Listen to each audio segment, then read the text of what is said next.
There he goes. There he goes. On everybody. How you doing, champ? So listen, man. Help me. Am I pronouncing this right? Is Yahoo right?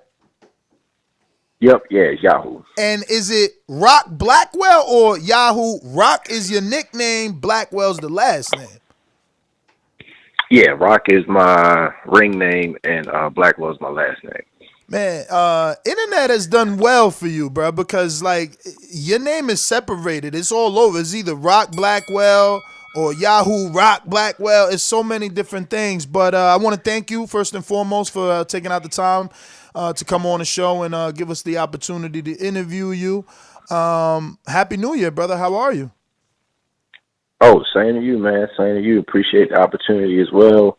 You know, I always follow you guys, man. You guys do a great job boxing, and I appreciate you guys taking the time out and giving me the opportunity. Nah, man. The minute I found out you was going up for some version of the IBO, I said we gotta get him on because we be having an IBO president on here about every other week. We got Mr. Aveen on here all the time. So, yeah, man. What version of the title are you going for? Is it gonna be heavyweight or cruiserweight? Uh, Talk to us. It's the IBO America's title, and it will be cruiserweight. Oh, so you dropping down? No more heavyweight. No more heavyweight. Man, Okay. man, it's fighting those guys, man. It's tough. It's tough. Those guys are big, man, and you can feel it. So I was never really a heavyweight. I only took those fights because at the time that's just what they had. Now we just had Alejandro Jimenez. She's a woman that went from heavyweight down to low as 168, but talking about going down to 160. Do you think cruiserweight is your final destination, or can you get down to possibly 175? I think about that. That's a great question because I think about that all the time. I think cruiserweight is my final destination because I train every day.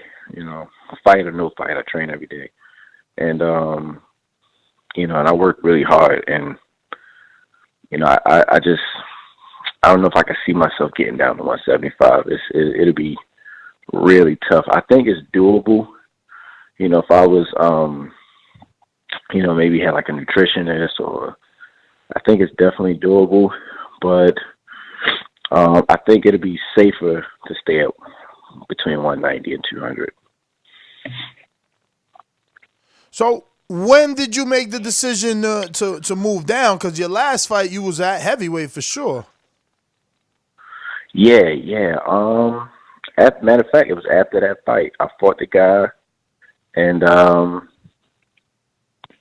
after I fought him, I was like, "Oh no, I can't keep doing this."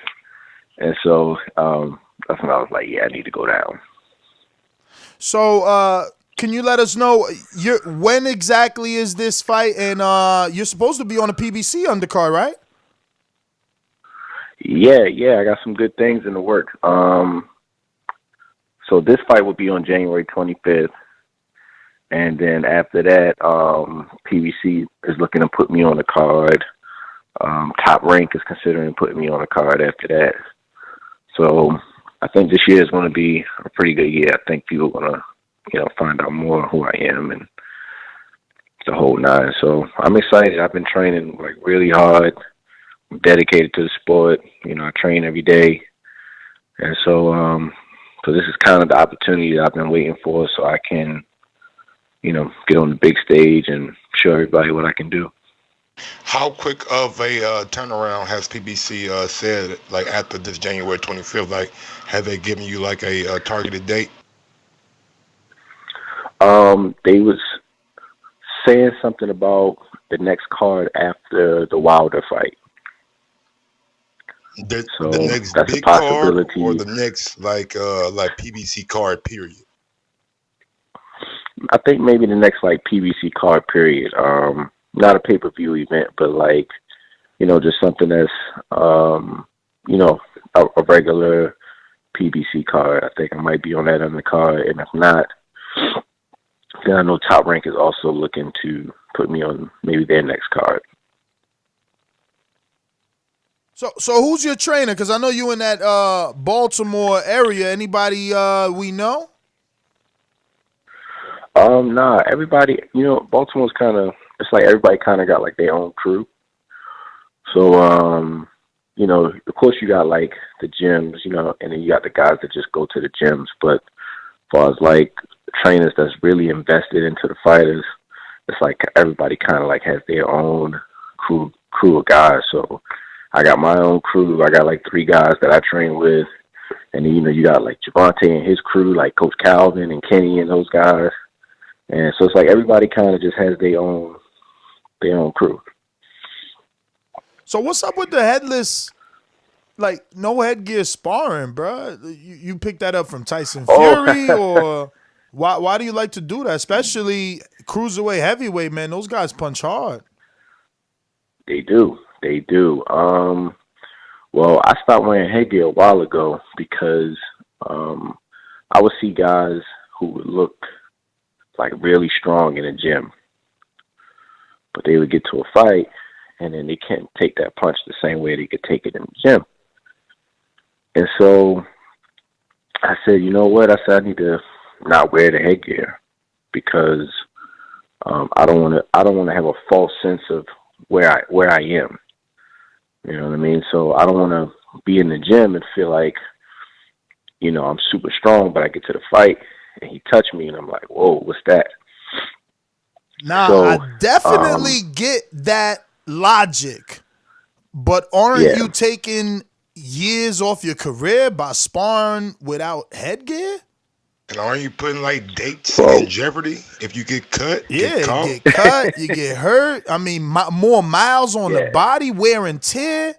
You got to have a CBD line having all that type of punishment. Yeah, what I do is now close to the fight, I'll wear it, just like you said, to prevent like getting cut or something like that. But leading up, I won't wear it. And but I do pretty good with protecting myself. And for me, it works because like when like I said, when I get to the fight, I'm not really that nervous. I'm not. I know exactly where I am. I don't have like a false sense of, what I can do and what I can't do. So it's like I know what it feels like. Been there. We've been doing it in the gym, the whole 9. So, it works for me. But definitely leading up, like closer to the fight, like a week or 2 out, I'll definitely wear it to make sure I don't get cut or anything like that. So how do you balance boxing with being, a businessman? Like how do you find time to give the necessary energy to both? It's tough. It's not easy. It's tough. But business is like very important. I think a lot of boxers should definitely look into that or take that route because, boxing is finicky and, it's a wonderful, great sport, but, it has its highs and its lows. And so, it's a journey, you know what I mean? And I think everybody should just kind of have that business background as they're fighting. So that was important to me. And that's why I wanted to take some time and focus on that. So I'm never in a position where, I'm desperate, you know what I mean? So nobody can ever come to me and offer me something, and I gotta take it because this is all I have. So I wanted to put myself in a position where I have the ability to say no if I'm not feeling it, because I built things outside of boxing. What gave you that kind of foresight? Because you see boxers coming up and like sometimes when you coming up and you trying to get there, you so one track minded that you ain't really thinking about things like that outside of the sport. Yeah.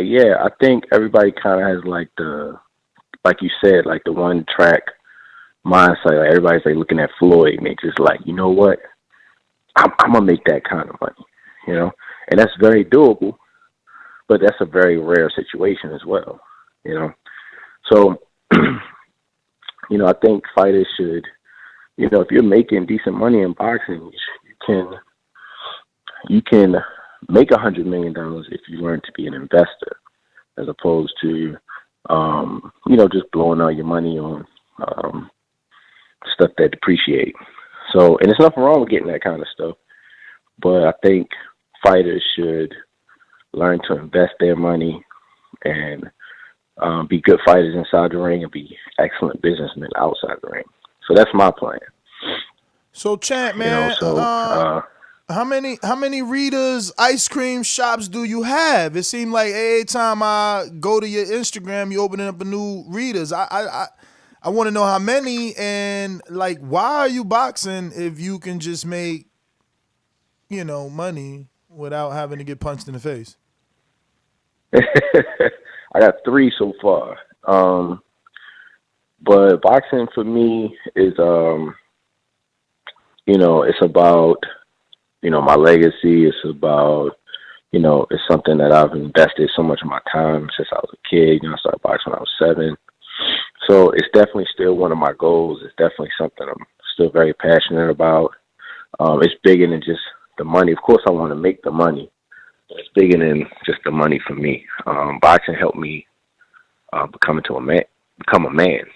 You know what I mean? The lessons you learn in boxing translate into real life. So the discipline and the hard work and pushing through the pain and all of that kind of stuff, you take that with you in your daily walk, every day. So, boxing is still something I want to accomplish. It's still something, when I do have children, I want them to be able to look back and be like, man, my pop did this, my pop did that. So it's